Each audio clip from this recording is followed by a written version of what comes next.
Code with Shami. तो आज की वीडियो से हम लैरावेल की सीरीज़ शुरू करने वाले हैं। इस लैरावेल की सीरीज़ में आपको लैरावेल बिगिनर से लैरावेल एडवांस सारी वीडियोस मिलेगी।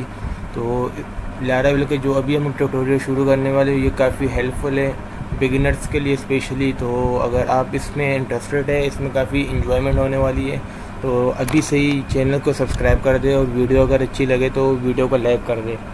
तो आज की वीडियो से हम लैरावेल का सेटअप इंस्टॉलेशन वगैरह करेंगे। इसके बाद फिर इसमें स्टेप्स हम इसमें करंट वगैरह इसके फंक्शंस वगैरह पर जाएंगे और हमारा पूरा फोकस होगा कि हम थ्योरी को छोड़ के हम प्रैक्टिकल पे ज़्यादा फोकस करें, क्योंकि प्रैक्टिकल मेन चीज़ है जो कि आपको मतलब आगे जाके लाइफ में काम आती है, आपको काम आना चाहिए।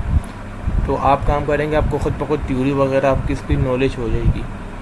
चलिए हम शुरू करते हैं।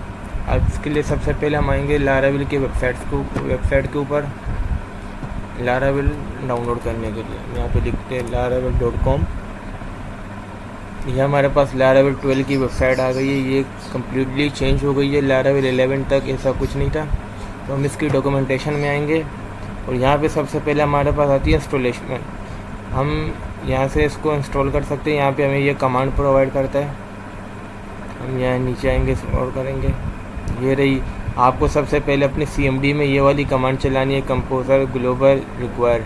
तो इससे आपके लैरावेल जो है आपकी PC में ग्लोबली इंस्टॉल हो जाएगी। क्योंकि मैंने ये कमांड पहले ही चलाई हुई है तो मुझे इसको चलाने की ज़रूरत नहीं, मैं डायरेक्ट ये वाली कमांड अपनी सिस्टम में चलाऊँगा। तो मैं यहाँ से इसको कॉपी कर देता हूँ। कॉपी करने के बाद मैं चलता हूँ अपने फाइल स्ट्रक्चर के ऊपर। हम आते हैं माई PC। अमूमन जो आपका ज़ैम्प आप या लारागोन आपका होगा वो C ड्राइव में होता है, पर मैंने F के अंदर ज़ैम्प का सेटअप करके रखा हुआ है। तो इस वजह से मैं F में आता हूँ। यहाँ पे ज़ैम्प पे मैं यहाँ से सबसे पहले ज़ैम्प को ऑन कर देता हूँ।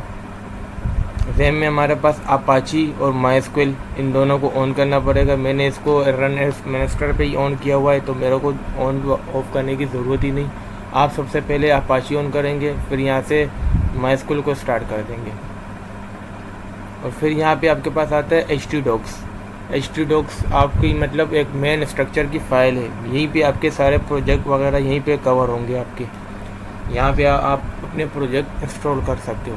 अगर आपको ज़ैम्प का सेटअप चाहिए, ज़ैम्प कैसे इंस्टॉल होता है, तो इसके ऊपर भी वीडियो बना लेंगे, कमेंट में आप बता दें। हम यहाँ पे सबसे पहले एक फोल्डर बनाते हैं जिसमें हम नाम देंगे YouTube प्रोजेक्ट्स और इसके अंदर हम एक दूसरा फोल्डर बना देते हैं जिसको हम नाम देते हैं लैरावेल। और यहाँ पर हम अपना प्रोजेक्ट सेटअप करेंगे। हम CMD करें। यहाँ पे जो कमांड हमने वहाँ लैरावेल की वेबसाइट से हमने यहाँ से कॉपी की थी, हम यहाँ आएंगे, यहाँ पे वो कमांड पेस्ट करेंगे और यहाँ पे अपने फोल्डर का नाम दे देंगे। जैसे मैं दे रहा हूँ फर्स्ट प्रोजेक्ट। जैसे ये कमांड में चलाऊंगा तो मेरे पास लैरावेल की ये कमांड आ गई। जैसे अभी ये मेरे से कह रहा है कि मुझे नन मतलब ब्लेड जो हम नॉर्मली यूज़ करते हैं उस पर लैरावेल चाहिए, रिएक्ट पे चाहिए, व्यू पे चाहिए या लाइव वायर के ज़रिए चाहिए। मुझे ब्लेड के ऊपर सिंपली चाहिए तो मैं ब्लेड कर रहा हूँ। यहाँ पे आपसे पूछ रहा है कि PHP यूनिट आपको 0 1 मैं 1 करूँगा, मुझे PHP यूनिट चाहिए। ये अभी हमारा फोल्डर में लैरावेल इंस्टॉलेशन शुरू हो गई है। लैरावेल हमारे पास इसका सेटअप यहाँ पे इस वजह से बनने शुरू हो जाएगा। देखिए खुद ब खुद इसने फ़ोल्डर बना दिया फर्स्ट प्रोजेक्ट नाम से और यहाँ पे हमारे पास इसकी बेसिक जो फाइल वगैरह है वो आ गई। अभी इसमें जो इसकी रिक्वायर्ड पैकेजेस होंगे, वेंडर वगैरह, रिसोर्सेज, तो वो ये अभी यहाँ पे सेटअप कर रहे हैं। और बाकी आगे जाकर हमें जो इसके पैकेजेस की नीड होगी वो हम इसमें ग्लोबली इंस्टॉल करेंगे CMD के ज़रिए। फ्रेंड ये मेरे पास लैरावेल इंस्टॉल हो गई है। ये यहाँ पे अभी मेरे से पूछ रहा है कि मैं इस पर कौन सा DB रखना चाह रहा हूँ, मतलब SQLite, MySQL, MariaDB, PostgreSQL server. तो मुझे इसमें सिंपल MySQL ही मुझे यूज़ करना है, तो मैं इसमें MySQL ही सिलेक्ट कर देता हूँ। बाकी ये मेरे से माइग्रेशन पूछ रहे, मतलब मैं इसको माइग्रेट करूँ या नहीं। मैं फ़िलहाल इसको नो कर देता हूँ। मैं इसको नो करूँगा। ये मेरे से npm की कमांड मतलब जो पैकेजेस इसमें हो गए उसको ये बिल्ड करना चाह रहा है, मैं इसको येस कर दूँगा। तो ये जितने पैकेजेस मेरे पास npm के होंगे वो सारे बिल्ड हो जाएंगे एक ही दफ़ा में।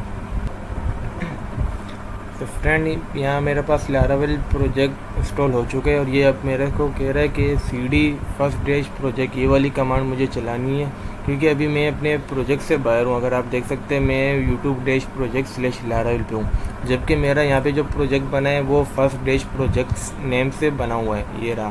तो मुझे यहाँ पे लिखना पड़ेगा cd फर्स्ट डैश प्रोजेक्ट। ये लिखने के बाद आप देख सकते हैं मैं इसमें आ गया हूँ। मैं इसको क्लियर कर देता हूँ। यहाँ से क्लियर करने के बाद मैं अपने प्रोजेक्ट के ऊपर करा हुआ हूँ।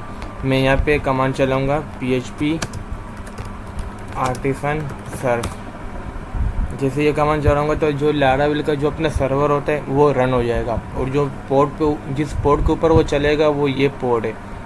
ये हमारा मतलब लैरावेल का सर्वर इस पर चल रहा है और ये हमारा पोर्ट है। ये हम चेंज भी कर सकते हैं आगे जाके अगर हमें नीड हुई तो यहाँ से मैं इसको कॉपी कर देता हूँ। जिसे मैं इसको कॉपी करके वहाँ अपने क्रोम पे चेक करूँगा तो आप देख सकते हैं लैरावेल 12 मेरे पास इंस्टॉल हो चुका है। ये लैरावेल 12 की इंस्टॉलेशन की कमांड वगैरह सेटअप वगैरह ये है। अभी हम थोड़ा इसके स्ट्रक्चर वगैरह पे बात कर लेते हैं, मतलब लैरावेल क्या है, ये किस तरीके से फॉलो हो रहा है। तो लैरावेल अगर आप कर रहे हो तो आपको नॉलेज तो होगी कि लैरावेल PHP का फ्रेमवर्क है। हम लैरावेल के अंदर जो कोड करते हैं वो PHP का ही कोड है, बस हम उसको स्ट्रक्चर में करते हैं MVC के ज़रिए। लैरावेल जैसे हमारा कोऑर्डिनेटर है वो PHP का फ्रेमवर्क है, वो MVC पैटर्न को फॉलो कर रहे हैं। तो लैरावेल भी MVC पैटर्न को फॉलो करते हैं। अब MVC क्या है? MVC का मतलब मॉडल व्यू कंट्रोलर।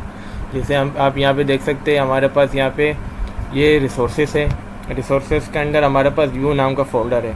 यहाँ हमारे सारी व्यू वगैरह फाइल पड़ी होती है। ये जैसे welcome.php है, ये भी हमारी ये वाली फाइल रन हो रही है।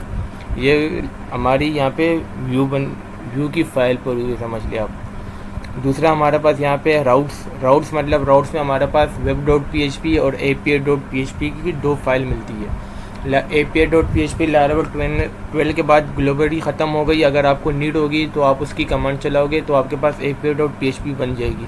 उसमें आप थर्ड पार्टी को अपनी API आप प्रोवाइड कर सकते हो। web.php में आपका जो कोड होगा वो सिर्फ आपके वेब अपने प्रोजेक्ट के अंदर ही चलेगा, और api.php में जो आपका कोड होगा वो आप थर्ड पार्टी को दे सकते हो। जैसे अगर आपका फ्रंट एंड है रिएक्ट के ऊपर या फ्लटर वगैरह के ऊपर मोबाइल ऐप के लिए, तो आप उसको api.php में कोड करेंगे। हम आगे जाके उसको भी देखेंगे, कवर करेंगे वो वाले टॉपिक भी।